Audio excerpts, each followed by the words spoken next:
Cineteca Perdida es un podcast de producción independiente, por ello te invitamos a seguirnos en Instagram, Twitter y Facebook, donde nos encuentras en todas ellas como @Cineteca Perdida. Y si no te quieres perder ningún episodio estreno, suscríbete en tu plataforma de podcast favorita. Ahora te dejamos con este nuevo capítulo. Bienvenidos y bienvenidas a un nuevo capítulo de Cineteca Perdida. Mi nombre es Héctor Muñoz y me encuentro hoy en la compañía del señor Simón Arias. ¿Qué tal, Simón? ¿Cómo estáis? Bien, ¿y tú? ¿Qué tal? Bien, igual, tanto tiempo. Hacía rato que no coincidíamos por acá. Hace un rato. Más encima nos toca una tarea bien titánica. Vamos a partir diciendo que hoy somos nada más que dos hombres pequeños, minúsculos, ante tamaña obra que nos toca comentar. Probablemente todo lo que digamos hoy día va a quedar corto, pero no tengan duda de que vamos a intentar de que salga todo bien. Es todo lo que podemos hacer. Claro. Nuestro mejor intento. Esto es lo que podemos entregar. Y porque hoy día vamos a hablar de una de las obras cumbres del director Stanley Kubrick. Además de eso, para muchos una de las mejores películas de la historia. Y me refiero a The Clockwork Orange, también conocida por estos lares como La Naranja Mecánica. Si bien vamos a decir que es una obra obligatoria en todo currículum de un cinéfilo, voy a partir preguntando si acaso la habías visto, Simón. Y de ser así, cuéntanos cuál es tu historia, tu relación con la película. La sinopsis. De veras, pues más encima andamos acelerados. Dale, vamos con la sinopsis porque evidentemente tenemos que saber de qué se trata. Dale nomás. Sí, esta es una película que trata acerca de Alex DeLarge, que es interpretado por un jovencísimo Malcolm McDowell, que es el joven líder de una pandilla de adolescentes ultraviolentos, llamémoslo así, que pasan sus noches robando, golpeando, violando a quien se les cruce por su camino, y viven en un estilizado futuro medio indeterminado. Y todo cambia en su vida cuando es traicionado por sus drogos, que les dice que son los miembros de su pandilla, y se va preso por asesinato. Y en la cárcel se entera de un tratamiento experimental que potencialmente podría sanarlo de sus impulsos violentos, lo que lo sacaría de la cárcel inmediatamente. Y él, egoístamente, con la intención de salir de la cárcel, se somete a este tratamiento sin esperar que las consecuencias de este tratamiento cambiaran el rumbo de su vida para siempre. Digamos que eso es más o menos la trama. Es un poco difícil, siento, decir exactamente de qué se trata esta película porque no está tan claramente estructurada en actos, siento. Quizás es porque el segundo acto es muy corto. Es una película bien curiosa. Y para responder tu pregunta, Héctor, sí, por supuesto. Había visto esta película un par de veces en mi adolescencia. Como joven interesado en el cine y en las artes, obviamente vi su cantidad de películas de Stanley Kubrick y películas como de culto en mi adolescencia. Y recuerdo haberla disfrutado harto. Y después, ya cuando estaba en la universidad, la volví a ver. Y ahí como que empecé un poco a entender para dónde va la ola. Y ahora me la repetí y claro, ahora entiendo que tiene varias capas de como interpretación y como capas temáticas de las cosas que habla la película, porque cuando la vi cuando chico era como cool, hondero, como sí, Alex DeLarge, sí, un weón cool, súper bacán, un weón fuerte que no le importa nada y como bacán. Y muy icónica además en términos visuales, entonces sí, también es como que dan ganas de ser como este weón que anda con su pinta brígida en este mundo. Me acuerdo de haberla visto siempre como en listas de las mejores películas de ciencia ficción de la historia. Y como que viéndola ahora como que casi se sentía como una película de fantasía más que de ciencia ficción. Como que el futuro se supone que está ambientado, es tan indeterminado y tan extraño, digamos. Es como difícil de ubicar. Claro, no se siente como Blade Runner o Brasil, que son como otras películas de ciencia ficción icónicas, tanto en su estética como en su historia, que son películas que claramente están ambientadas y que de hecho, no estoy seguro si en Brasil pasa, pero estoy seguro que en Blade Runner dicen como este es el año tanto. Sí. Pero esto es como casi fantasía y eso, repitiéndomela ahora, como que me pegó mucho más fuerte. En mi caso yo no la vi tan adolescente, la debo haber visto yo creo que después de los 25. No estoy tan claro de cómo la vi, pero yo creo que tengo como en la retina vagamente el haberla visto como en cine. Pero evidentemente no en cine comercial, porque yo soy más joven que la película.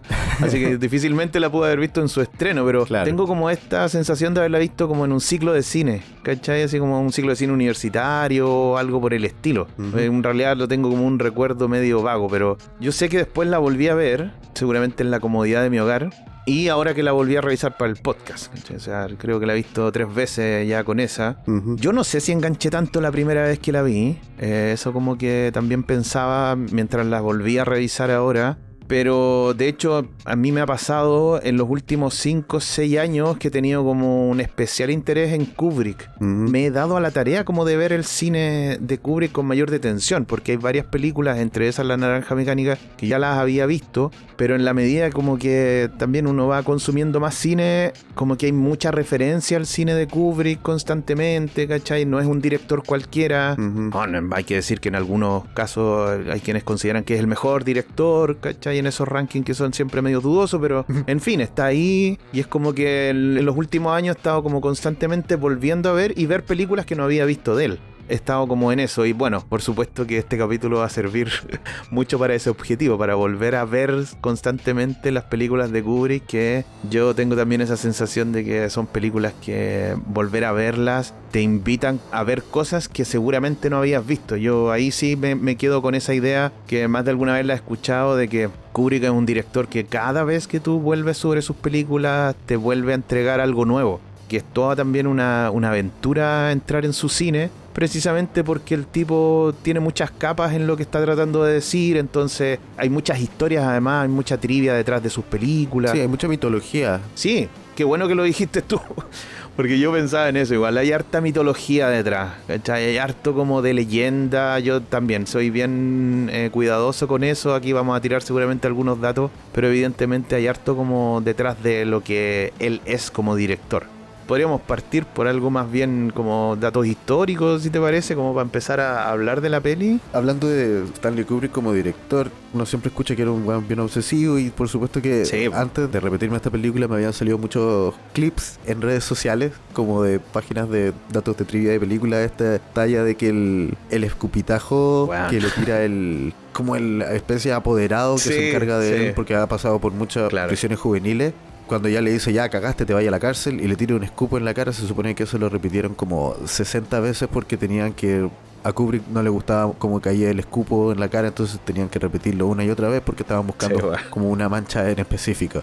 Quizás es real, completamente real, quizás hay algunos matices al respecto, pero como que esa obsesividad de Kubrick por el detalle y por como la perfección en el cine se nota mucho en la visualidad de esta película y en el tono actoral, que también es bien curioso. Que siento que es algo que también se repite en otras películas de Kubrick. Los personajes y la escenografía y la cámara generan una sensación de como enrarecimiento, como que es todo medio surreal. Sí. La forma en que los personajes hablan. Sí. Bueno, y la escenografía y los ángulos de cámara, como que todo está muy perfectamente detallado y eso hace que la película sea muy rica de ver. Yo voy a ser bien honesto. Yo cuando caché que tenía que ver La Naranja Mecánica para el podcast, igual dije un poco para mí adentro, es como... ¡Ay, qué lata! He visto esta película un par de veces, la tuve que ver un par de veces en la U y como que... ¡Ah, qué lata! Y aparte era tarde en el momento que tuve para verla, entonces dije ya, voy a verla y va a ser una tarea y la voy a pasar mal, pero la vamos a ver igual. Mentira, por supuesto, me senté, primer plano como el título, o sea, los títulos blancos con el fondo de color y dije, con la música, y dije... Conche su madre, puta que es cool. Y es muy entretenida también la película. Entonces está muy bien armadita. Y se nota que en cada faceta de la película tuvo absoluto control. Sí. No hay nada accidental, no hay improvisación, no hay nada fuera de su lugar. Total y absolutamente, coincido. Y es lo que hace que finalmente la película funcione, porque una historia como esta, que es acerca de un personaje tan profundamente despreciable como Alex Delarge, sea tan atractiva y entregue tantas capas de interpretación respecto a lo que quiere decir la película, que honestamente yo no estoy muy seguro de qué es lo que Kubrick quería decir exactamente con A Clockwork Orange. Tampoco estoy muy seguro de cuál era la intención del escritor de la novela, porque no sé si hemos hablado de eso, que está basada en una novela de 1962, de Anthony Burgess. Sí. En manos de cualquier otra persona, y esto es algo que he dicho muchas veces en este podcast acerca de diferentes autores, pero en manos de cualquier otra persona una historia como esta quedaría de mal gusto o banal, vulgar o demasiado violento, porque esta película también como que calcula muy bien sus momentos de violencia. La escena de violación que ocurre como a los 10 minutos de la película está muy bien calibrada como para que se sienta angustiante, pero nunca uno tenga que quitar los ojos de la pantalla porque se vuelve demasiado gráfico, como por ejemplo la violación en Irreversible, que es como la otra gran escena de violación como icónica del cine, que es una escena que te confronta y te hace querer mirar lejos y querer salir de la sala de cine. Y que queréis que termine luego. Sí, y no termina. Y esta termina justo a tiempo. Es muy bien logrado. Sí. No, y además ahí hay una cuestión relacionada con, bueno, como dices tú, con el ritmo. Y además yo diría que, bueno, no vamos a descubrir la pólvora, ya partimos diciendo eso en relación a que Kubrick es un crack total. Cualquiera que quiera ver cine va a caer sí o sí en las manos de Kubrick. Yo decía, claro, algunos dirán que es el mejor director de todos los tiempos, eso siempre es discutible, pero si no es el mejor, bueno, pongámoslo en un top 10 por lo menos, que yo creo que de seguro está ahí. Y para mí, siguiendo en lo que dices tú, tanto Kubrick como La Naranja Mecánica son dos elementos súper pedagógicos. Porque siguiendo más o menos la línea de lo que tú planteas, a veces cuesta entender qué es lo que hace el director, po. Así como desde la más absoluta ignorancia de una persona que le gusta ver el cine nomás, de repente uno como que no cacha lo que hace el director más allá de decir acción y corte. Claro. Porque además, detrás de una obra cinematográfica hay un montón de áreas y departamentos, ¿cachai? Guión, actores, música, dirección de arte, montaje, fotografía, etcétera, etcétera, etcétera. Entonces, en una película como esta, en el cine de Kubrick en general, pero en una película como esta, uno ve cómo todos esos múltiples elementos se conjugan, ¿cachai? Bajo una visión muy particular que les da coherencia, que les da estructura, y esa sin duda es la mano del director, pues en esta comparación de repente que se hace o que uno pudiese hacer con un director de orquesta. Claro. Y definitivamente para mí en La Naranja Mecánica vemos cómo la mente de Kubrick está en todo, pues. O sea, el tipo permea absolutamente todos esos elementos que tú contabas y que en el fondo también van alimentando esas leyendas en relación a la obsesión del tipo con respecto a lo que hace para que la película funcione de la forma en que él quiere que funcione la película. Entonces está todo minuciosamente muy cuidado, muy calculado para que resulte en lo que finalmente el tipo está queriendo entregar. Y eso además termina por hacer que uno disfrute una obra que por todas partes se siente súper orgánica, ¿cachai? O sea, cuando uno efectivamente ve La Naranja Mecánica, todo calza. No hay nada que esté de más.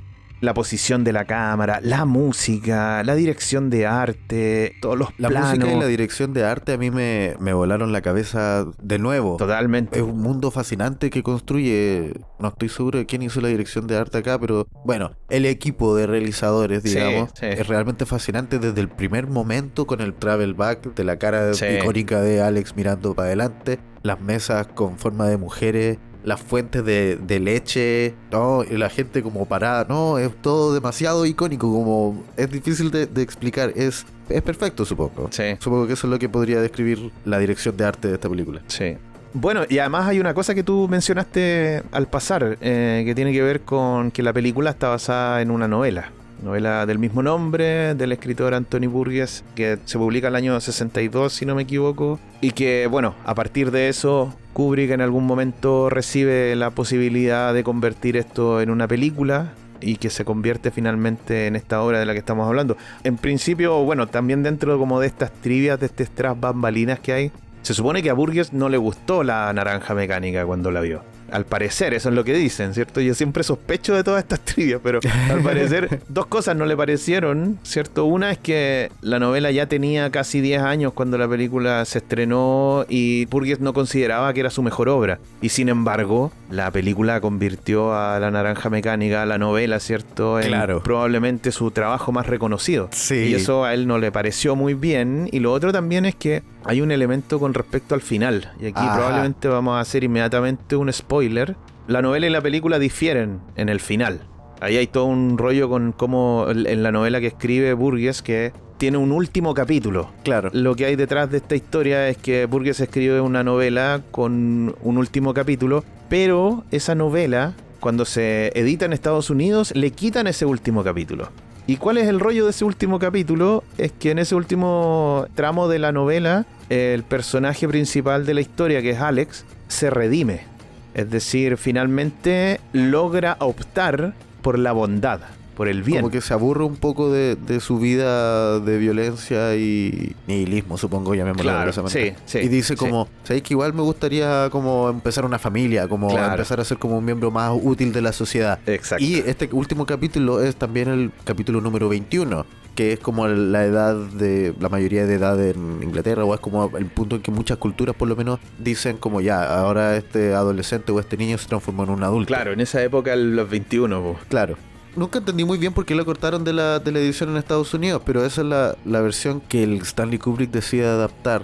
Y claro, efectivamente le da un sentido diferente a la novela, porque finalmente lo que el tratamiento experimental que quería eliminar a los impulsos violentos nunca fue necesario, porque estos impulsos violentos como que se terminan yendo naturalmente de Alex. Claro, esa es la lectura y eso es lo que Burgess quería como dejar plasmado en su historia, pues. Y claro, finalmente a Kubrick le llega la versión norteamericana de la novela y por lo tanto hace esta película con este final, que si me preguntan a mí, un hombre minúsculo, como dijimos de un principio, vaya que me gusta ese final, po. Me deja como muy, muy, muy pegado en la película. No sé si me gustaría ese final, entre comillas, feliz de la novela original. Es que chistoso, yo leí la novela cuando chico también, porque estaba en esta volada de como, la Naranja Mecánica, la mejor película del mundo, y como, Alex Delarge, personaje fascinante. Entonces leí la novela, y no es tanto que sea como un final feliz o que Alex se redima como personaje, sino que es un final un poquitito más vacío,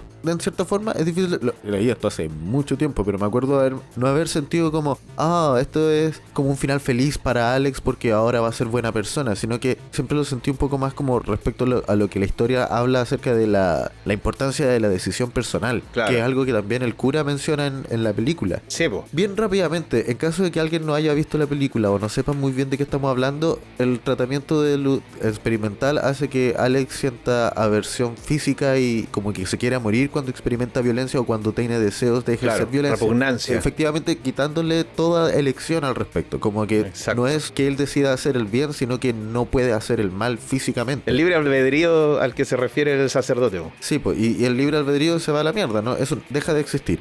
Finalmente Alex se cura de esta cura y ese es el final de la película, cuando él dice como sí, estoy curado y ahora voy a poder seguir siendo un violento culiado.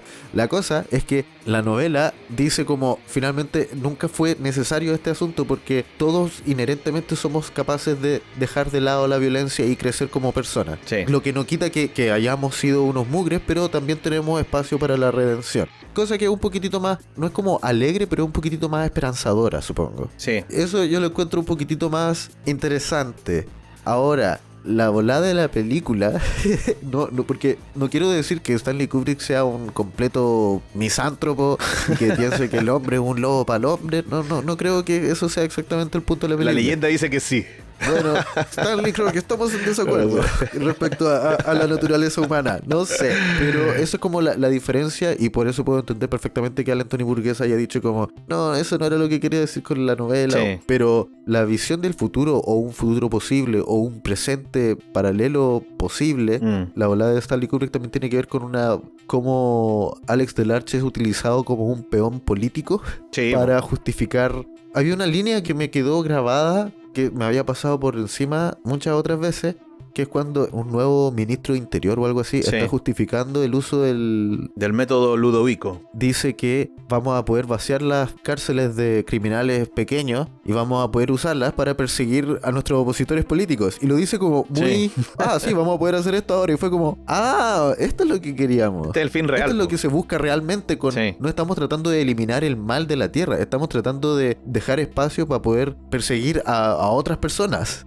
Siento que la película deja eso un poquitito más claro, a pesar de que también está presente en la novela que Alex se vuelve un peón político de parte de esto, como nueva política. Pero también me hizo preguntarme respecto a cuál es el sentido de la cárcel, si realmente estamos mandando a la gente a la cárcel para castigarla. ¿Eso es lo que queremos como sociedad, castigar a esta persona? ¿O queremos sacarla y reformarlas? ¿Que existe la reformación o como existe el castigo como reformativo realmente. Sí. Hay un montón de otras preguntas que ahora, repitiéndomela, me empecé a hacer. O sea, son preguntas que yo me he hecho igual ahora más de adulto, pero como que empecé a encontrarlas también en esta película. Y eso, algo que no había pasado obviamente ni cagando cuando era adolescente, tampoco cuando era más joven. Y Sí. son preguntas que encuentro mucho más interesantes que como respecto a la naturaleza humana, si el hombre es malo porque es inherentemente malo, o porque la sociedad lo hace malo. Como que esas preguntas como que siento que pueden ser un poco cliché, pero respecto como al origen de la justicia punitiva, son peladas de cable que me empecé a pegar durante la película y que no me había pegado antes, y que encuentro que son temáticas súper interesantes que no veo tratadas mucho en otras películas. Siguiendo en esa misma línea,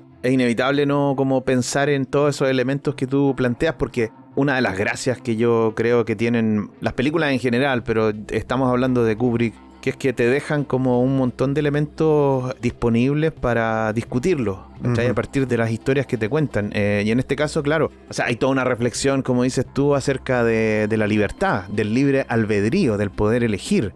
Además, es una libertad súper anhelada, ¿cachai? Es decir, el pensamiento humano está pensando constantemente en esta idea de la libertad. Pero pareciera que en este caso la libertad no está exenta como de un imperativo moral, ¿cachai? Porque también me pasaba un montón de rollos mirando la película. Y yo decía, ¿pero la libertad es buena o es mala? ¿Cachai? ¿La libertad puede ser mala? Y si es mala, ¿cuándo es mala la libertad? Porque no se supone que la libertad es ¿Y como... quién dice? Claro, porque se supone que la libertad es como un valor intrínsecamente bueno, ¿cachai? Eso es lo que uno entiende en términos morales. Entonces, el dilema finalmente es que la sociedad castiga la libertad de Alex, po. Claro. Y esa es como la doble lectura, porque este personaje, Alex, que hace literalmente lo que le caiga en gana, esa libertad a la sociedad no le gusta, porque la idea es ser libre, pero no tanto. O ser libre según ciertos parámetros y reglas, pero si hay parámetros, entonces ya no es libertad. Y además te presentan un personaje, que tú ya también lo mencionaste, que es uno de esos emblemáticos personajes del cine, que condensan como una especie de maldad intrínseca también, como un tipo que incluso es muy difícil entender el motivo de por qué es así.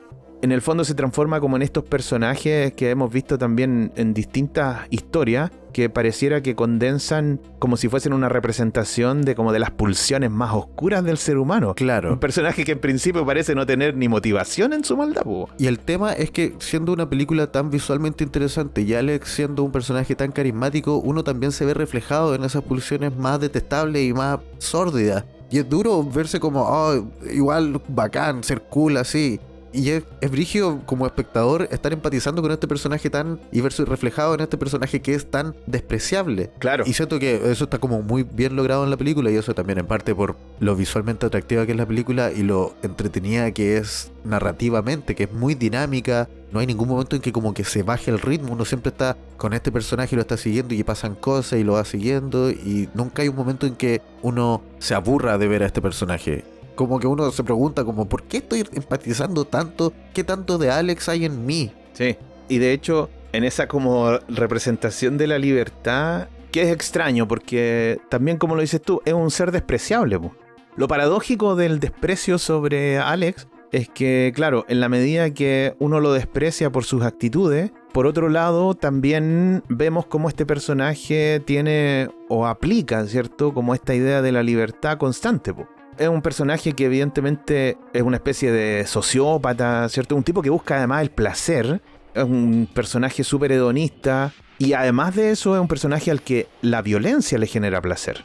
Pero además la violencia nunca es inocua, po. Siempre la violencia daña a alguien. Por lo tanto, en este caso se deriva de eso que el dolor o el sufrimiento de otros es muy placentero para el personaje. Y ahí es muy interesante, algo también mencionabas tú, esta idea del método Ludovico. Claro. Que evidentemente no es un método real, está tomado, ¿cierto?, del conductismo y de otras escuelas seguramente en la psicología e incluso en la educación, pero que en la película se presenta como una especie de lavado de cerebro.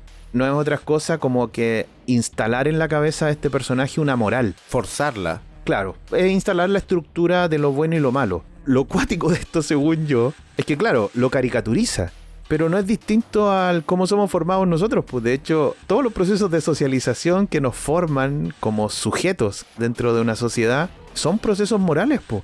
Porque uno lo que hace es aprender lo correcto y lo incorrecto, y sobre todo, yo creo que aquí todos podemos hacer una mirada hacia nuestro pasado en la niñez.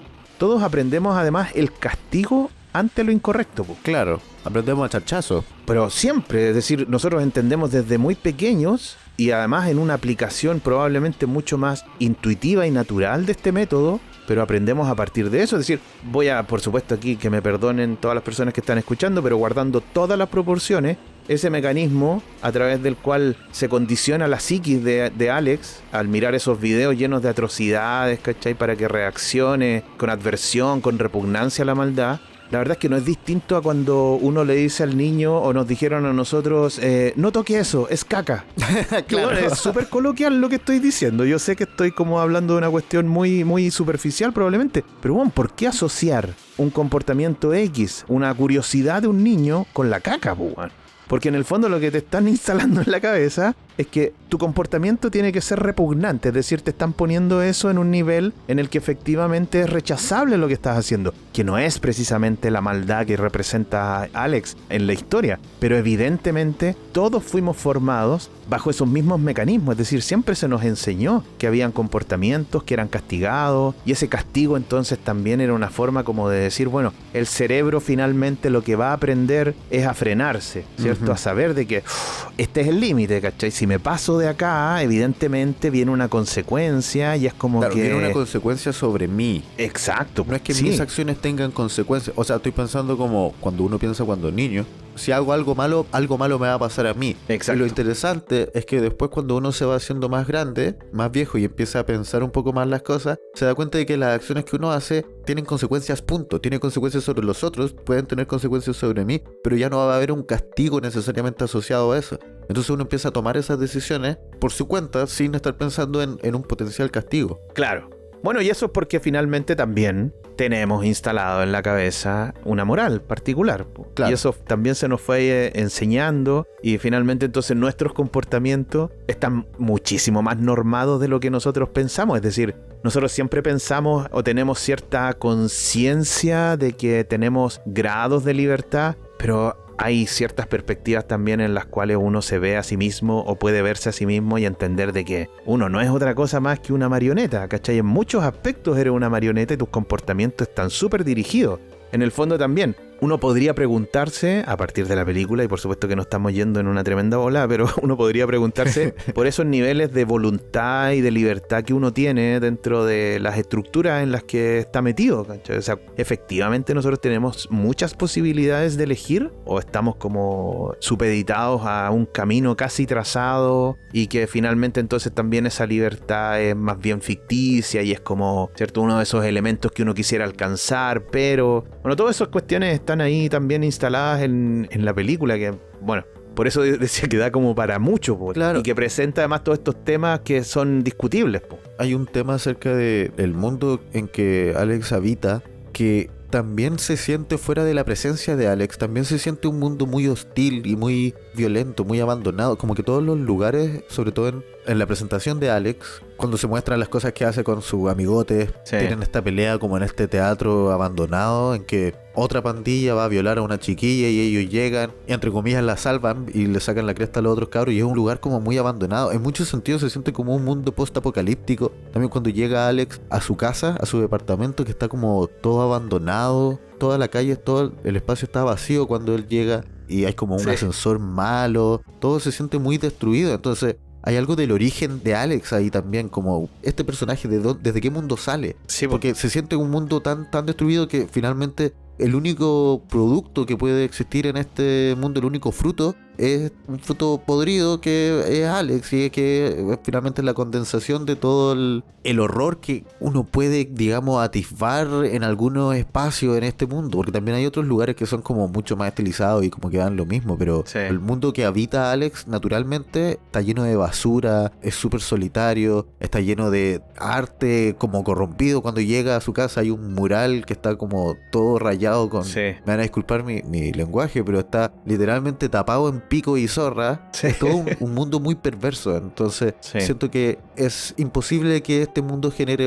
algo más que Alex, que genere individuos completamente psicópatas Sí, en po. este mundo horrible. A mí me parece clave porque yo creo que generalmente pasa colado. Yo ahora que la volví a ver, como que me fijé mucho en ciertos detalles que antes no había visto. Y hay uno que me parece fundamental, que es cuando efectivamente se nos muestra quiénes son estos drogos, que es cuando se encuentran con el vagabundo. Ujú. Y es súper interesante lo que dice el vagabundo, porque el vagabundo, no sé si te recuerdas, pero es la primera escena, o sea, estamos recién, la película está empezando, y lo que hace el vagabundo es que hace un diagnóstico de la sociedad en la que están. Es muy chistoso porque le van a sacar la chucha y el loco se pega el manso monólogo acerca del estado actual de la sociedad. Exacto. Y el tipo hace este diagnóstico y es también, me parece clave, el que está haciendo el diagnóstico es un marginal, po. Es un tipo que está mirando desde afuera. El vagabundo representa también esta figura del outsider, po. El que no participa directamente del mundo social, e incluso, ¿cierto? Es cosa que nosotros salgamos a la calle, probablemente en nuestra cercanía, el vagabundo, me estoy refiriendo, ¿cierto?, a la persona en situación de calle, es un invisible, po. De hecho, es el gran problema, o sea, son personas invisibles. Y precisamente desde esa invisibilidad es que este personaje, este vagabundo, hace el diagnóstico, po, ¿cachai? Y hace el diagnóstico de una sociedad decadente, po.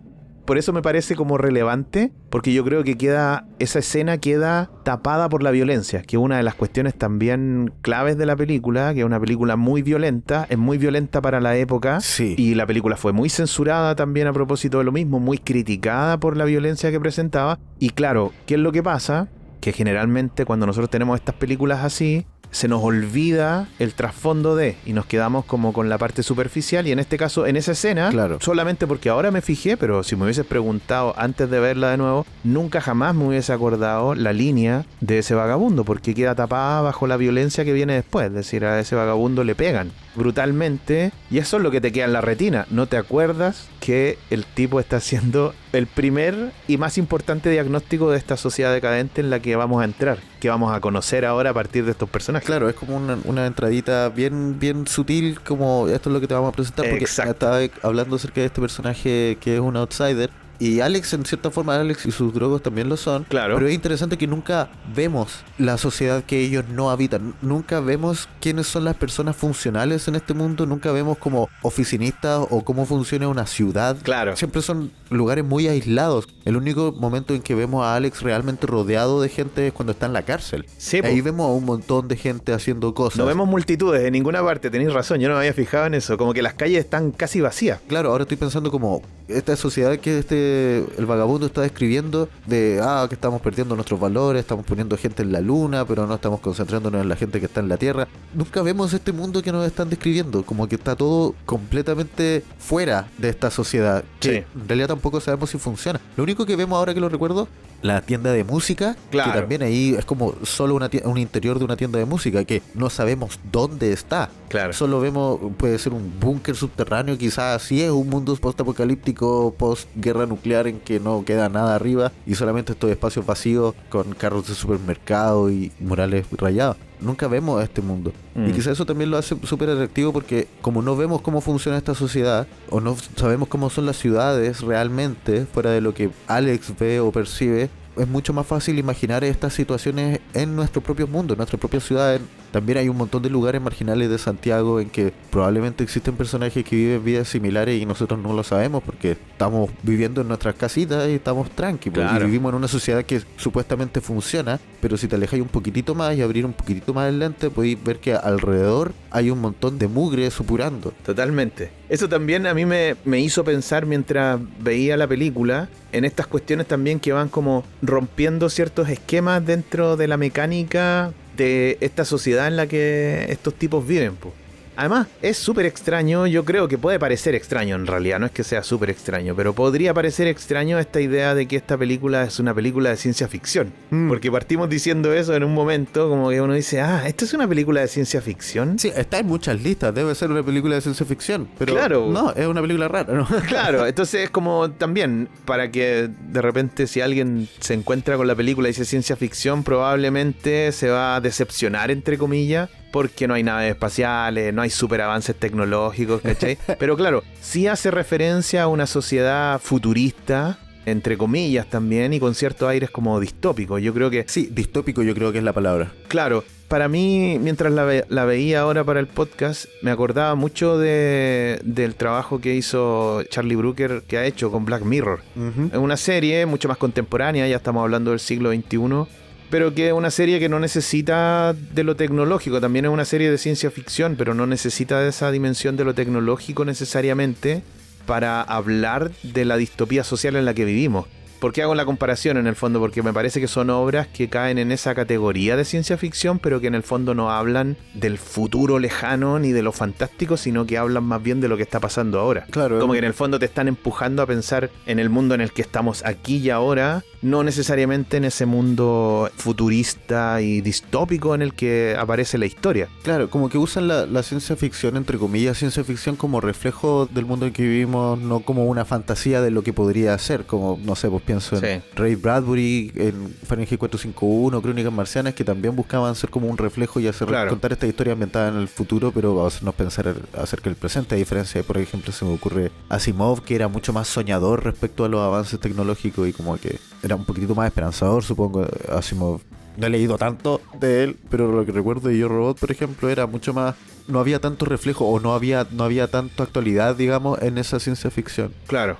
Oye, bueno, me estaba acordando nomás, pero de ciertos como elementos icónicos que habíamos estado mencionando, bueno, la dirección de arte, por supuesto, pero hay un elemento que también hace que la película sea, entre comillas, muy simpática, que es como este lenguaje en el que hablan estos personajes, que, de nuevo, volviendo como en esta cabeza de Kubrick, pero bueno, por supuesto porque está basado en la novela, para mí tiene todo el sentido lo que está pasando, incluso la forma en la que hablan, porque de nuevo pareciera ser un elemento en la historia que es un elemento quizás secundario, ¿cierto? O quizás como un adorno podría parecer, ¿cierto?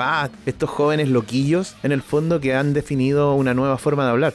Pero en el fondo también tiene que ver con la ruptura de las estructuras, porque es una ruptura también de lo establecido. El lenguaje. De hecho, nosotros, si cada uno piensa en su formación escolar, se recordará que nosotros aprendemos del lenguaje de una forma normativa. Nosotros nos enseñan el deber ser del lenguaje. Claro. Así se debe hablar. Diga bien las palabras, ¿cierto? Escriba bien. Pero en el fondo acá se rompe, incluso como con esa normatividad, porque estos personajes jóvenes, adolescentes, no solamente rompen con las normas del lenguaje, sino que además definen y construyen un código nuevo, un código propio. Claro, su propia jerga como callejera. Natsat, si no me equivoco, sí. ¿cachai? Que claro, es una especie de jerga, como dices tú. Lo interesante para mí de esto también, y porque lo traigo de nuevo a colación a lo nuestro, para no quedarnos como en la película solamente, porque creo que esa es la intención finalmente de la historia, que eso también es una cuestión súper común, porque en nuestras sociedades los nuevos lenguajes aparecen generalmente asociados a las nuevas generaciones, porque son las nuevas generaciones las que van incorporando variaciones, los neologismos, nuevos significados, etcétera. De hecho, yo creo que cualquiera también puede hacer el ejercicio. Si uno le pregunta a los más viejos, también uno se va a dar cuenta de que las personas mayores no necesariamente van a entender la conversación entre dos adolescentes. Claro, y a ellos también probablemente les pasó que los viejos culiados de su época tampoco iban a entender cómo hablaban ellos. Eso también hace que lo más viejo, que en el fondo también es la representación del status quo, ¿cachai? Se vuelva obsoleto. De hecho, los que estamos más viejitos, yo estoy pasado a los 40, también me pasa. Es decir, tengo un hijo adolescente, ¿cachai? Y cuando lo escucho hablar con sus amistades, también me pierdo, porque hay cuestiones, hay terminologías que desconozco, que no sé a qué se refieren. Y eso también me parece muy interesante de parte de la película, porque lo pinta como una especie de caricatura, pero en el fondo te está hablando de una cuestión absoluta y totalmente normal. Es decir, la transgresión de las normas y de las pautas y de esta normatividad, incluso en el lenguaje, es parte fundamental de lo que hacen las nuevas generaciones. Claro. Además, entendamos que estos personajes que aparecen en la película, Alex y sus amistades, son adolescentes. En la película se ven más viejos porque los actores son más viejos,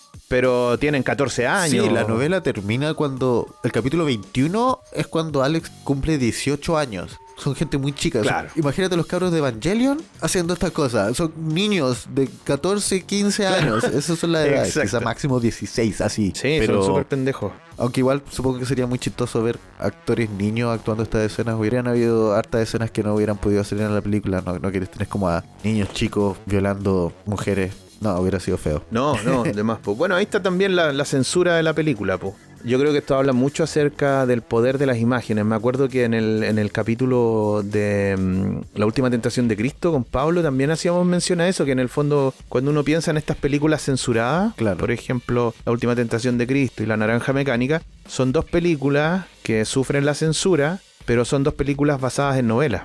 Y las dos novelas, en el fondo, en el papel, nunca fueron censuradas, pues, ¿cachai? Nadie censuró La Naranja Mecánica, la novela de Burgess. No O existió sea, fue eso. criticada, claro, pero no censurada, Claro. que no te dejen verla o que no te dejen leerla, claro. Pero, claro, cuando eso pasa a la imagen, y ahí el poder del cine, por supuesto, ¿cachai? En convertirse también en este referente icónico de las industrias culturales, por lo mismo, porque el impacto que tiene es distinto y porque leer la novela, que debe estar llenísima de muchos más detalles de los que la película nos puede mostrar, puede resultar aún menos impactante que lo que vemos en la pantalla, po. Y la pantalla entonces transmite algo que se convierte entonces en una cuestión que podría ser incluso peligrosa para la sociedad de la época. O sea, hay que pensar en que esto es Inglaterra, el año 71. Esta película termina por ser casi, empujando como el argumento, casi en el antecedente del punk.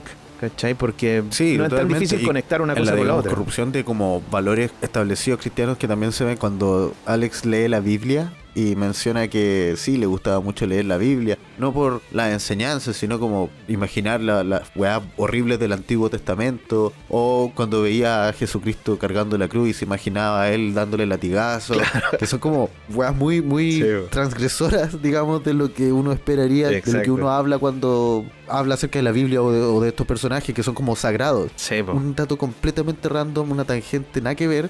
Hay una obra de teatro que se llama La amante fascista, que es un monólogo que Sí. no me acuerdo quién la escribió, pero está protagonizado históricamente por Paulina Urrutia. Y hay un capítulo en esa obra en que la protagonista habla acerca de Víctor Jara y de las canciones de Víctor Jara. Y uno que es un zurdito ahí medio artístico, siempre ha escuchado y siempre nos han dicho, y yo también siempre lo he pensado, que es uno de los mayores artistas en la historia de Chile y que es Sí, increíblemente importante y talentoso. Y esta mina lo destroza y dice, qué tanto, te recuerdo a Amanda, fome. Y es deliciosamente miserable, la weá es maravillosa. Y es muy rico cuando estas cosas, estas instituciones que son sagradas, sea por tu religión católica o por tus tendencias políticas o la música que te gusta, son transgredidas de la manera en que esta película transgrede Sí, po. los valores o la forma en que Alex se aproxima a la lectura de la Biblia. Pasa algo muy interesante, muy delicioso, muy especial. Sí. Bueno, todo eso además que tú estabas ahí mencionando, que apunta como a estas rupturas morales, están muy asociadas también a lo que plantean los personajes, pues porque en el fondo se transforman en estos sacrilegios. Pues. Sacrilegio. Ese ejemplo que tú das de una obra de teatro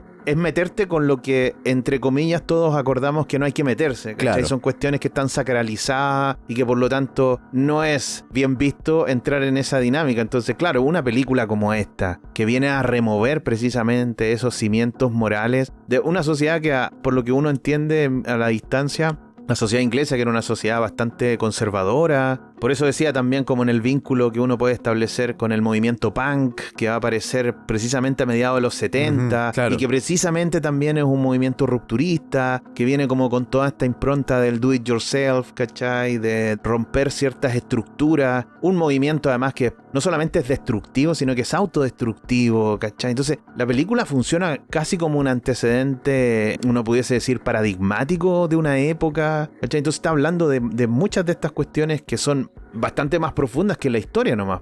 Tengo la sensación también, no sé si a ti te pasa, de que claro, en algún momento son estas películas que a propósito como de la violencia que pueden presentar, ¿cierto? Y de lo impactantes que pueden ser, se pierde un poquito como lo que hay debajo. Y sin ninguna duda, yo las primeras veces que vi la película, eso es lo que entendí como la superficie, lo entretenido que podía ser, pero no sé si me había dado como a la tarea de leer todo esto que estamos leyendo ahora, que es porque efectivamente la estamos conversando, pero si yo me salgo del cine después de ver esto, muy posible que me quede como con esa superficie de ser una película violenta, qué sé yo, extraña, como decís tú al principio, ¿cachai? Entretenida incluso, con humor negro y todo Es eso. divertida, Pero es súper chistosa. sí, es súper divertida, po. lo cual es extraño, ¿cierto? Que uno se está divirtiendo como con la maldad, entonces también tiene como esa doble lectura. No te gusta la maldad, pero parece que te entretiene, ¿cachai? Ver esto. Además, hay muchas veces se rompe la cuarta pared, Claro. Además hay un narrador que es Alex, que nos está hablando a nosotros, entonces nos invita también a participar de su historia, de lo que nos está contando, y en el fondo también nos va Sí, como... te da cierta forma cómplice de todas sus maldades. Todo el y eso rato. también es... Sí. Ay. Oye, te iba a hacer la pregunta de... Porque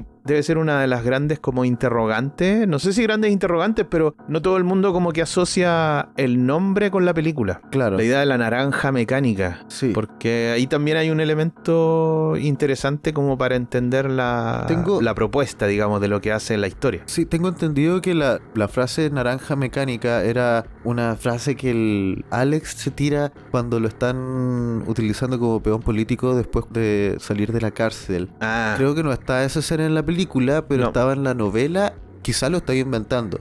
Que le decía a los políticos que lo estaban utilizando como que no soy más que una naranja mecánica. Una cosa así, una weá así. Creo que aparece en la novela y que Sí. Anthony Burgess explicó que eso se trataba de algo en apariencia orgánico que por dentro está lleno de maquinaciones y utilizado por Sí. algo así había escuchado. A mí siempre me llamó la atención el nombre porque nunca entendí muy bien de dónde Sí, venía. a mí igual. Pero claro, tenía que ver con eso, Sí. creo. Pero es de la novela, entonces nunca Sí, estuve muy seguro. siempre me llamó la atención el nombre, la naranja mecánica. Porque además después todos hablaban de la naranja mecánica, que era el equipo de la selección de Holanda. Entonces yo decía, bueno, ¿y esta weá qué tiene que ver? ¿Cachai? De hecho, yo creo que primero supe de la naranja mecánica por Holanda y después caché que había una película. Hicieron una película acerca de la selección de Holanda. Claro, la weá buena. entonces y después caché que había una novela, así que así como que fue todo al revés. Pero sí, pues en el fondo apunta como a esa idea de una naranja mecánica, que de hecho es una cuestión extraña, que tiene que ver con la rareza también como de la película y de lo que presenta. Pero además como eso que decías tú, pues, que estás hablando de una cuestión orgánica, pero que la mecanizas en el fondo. Claro. Conviertes un ente que supuestamente tiene vida y tiene libre albedrío, ¿cierto? Esa frase del sacerdote. Claro, Y además eso un es. ente orgánico que tiene discernimiento, que en este caso es Alex, y lo conviertes en un mecanismo, pues, lo conviertes en una herramienta, en un dispositivo moldeable y, muy importante que tú también lo has mencionado, utilizable para tus fines, pues, que son en el fondo los fines políticos que hay detrás de este método Ludovico, y que en el fondo también habla de manera, yo creo que súper certera, acerca del uso de la violencia, del uso de la delincuencia, incluso como Ajá. un capital político. Po. ¿Por qué es un capital político? Todo el mundo lo utiliza. Estas lecturas son súper lamentables, pero en el fondo uno podría casi decir de que las problemáticas como la delincuencia nunca se van a terminar, porque en la medida que sean un capital político siempre van a estar ahí disponibles para que los use quien quiera usarlas. Venga de donde venga, sí, pues. Exacto, a todo el mundo le sirve esta A todo el cuestión. mundo le sirve y es súper lamentable. Y hay algo también de lo que habla la película, que cuando hablan de terminar el crimen, bueno, como lo había mencionado antes, que la idea de terminar el crimen nunca se trató de hacer el bien, sino de ganar capital político para poder empujar a tus opositores a la cárcel y que sean ellos los nuevos delincuentes. Que es una visión súper pesimista del giro que podría potencialmente tomar la política. Esperemos que eso no ocurra. jaja. Claro, cualquier parecido con la realidad es mera coincidencia. Oye, Simón, mira, estamos como llegando al... Sí, creo que estamos llegando al límite ya. O sea, entre comillas, estamos llegando al límite que nos imponemos nosotros, ¿cierto? En la duración del podcast. Claro que nos porque autoimponemos. la verdad es que de esto se puede hablar, yo creo que... Mira, imagínate que yo creo que hablamos súper poco como de la película y la trama, sino Sí, que nos fuimos enganchando. Nada, no hablamos Claro. absolutamente nada de la trama. Claro. Si alguien no ha visto la película, no entendió No nada. entendió de lo que absolutamente dijimos. nada de qué se trata, exactamente. Bueno, pero yo creo que también eso es interesante porque dejamos abierta la posibilidad de que quien la vea se sorprenda también con la historia, con todos los elementos que la componen como obra cinematográfica. Así que no sé si te doy la palabra para una última apreciación acerca de esto también. No hemos mencionado que es la música.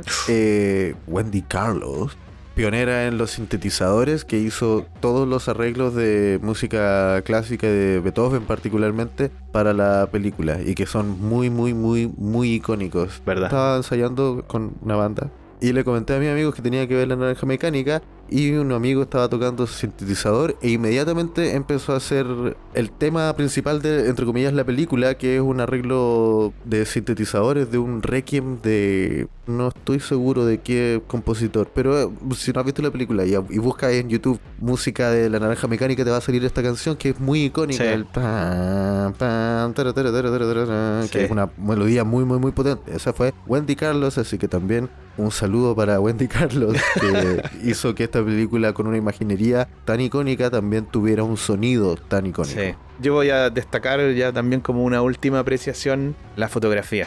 Entre otras cosas porque creo que es de esas películas que uno puede ponerle pausa en cualquier momento y hay una fotografía espectacular. Es decir, casi Sí. que uno pudiese empezar a imprimir cada Está fotograma. llena de fondos de pantalla esta película. No, totalmente. Y eso me parece también genial.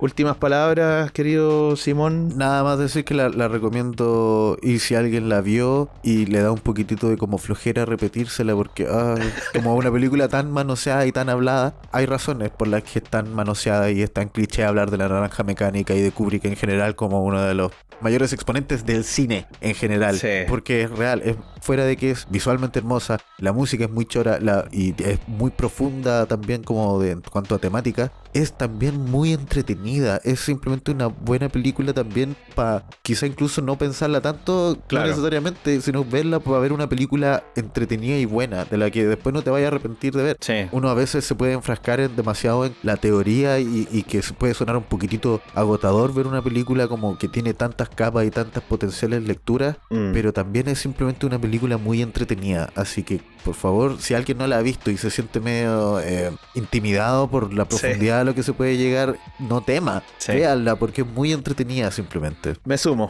a la aventura de lo que significa entrar al cine de Kubrick, a La Naranja Mecánica en específico. Ya lo dijimos, nos fuimos por las ramas, pero por ramas absolutamente plausibles de agarrar a propósito de la película. Si grabáramos de nuevo esto mañana, probablemente vamos a hablar de otras Sí, cosas. hablaríamos de otras cosas. Sí, y si le hubiese tocado este capítulo a alguno de nuestros compañeros, probablemente la conversación iría para otro lado. Y si usted en su casa ha visto esta película y la quiere volver a ver y la quiere compartir, la verdad es que seguramente va a terminar hablando de otras cuestiones que nosotros ni siquiera, cierto, hemos pensado, que se nos han perdido y que están ahí y que probablemente entonces nos tocará la tarea de volver a verla en algún tiempo más para volver a descubrir otras cosas que están ahí. Ujú. Así es que totalmente recomendada. Les dejamos un gran saludo y agradecemos siempre que nos estén escuchando y que sigan Cineteca Perdida. Será entonces hasta otro capítulo. Simón, muchas gracias, que estés súper bien. Cuídate. Igual, un gusto conversar contigo. Nos vemos. Y para todos nuestros escuchas, que estén muy bien, cuídense mucho. Chau, chau. Un abrazo, adiós.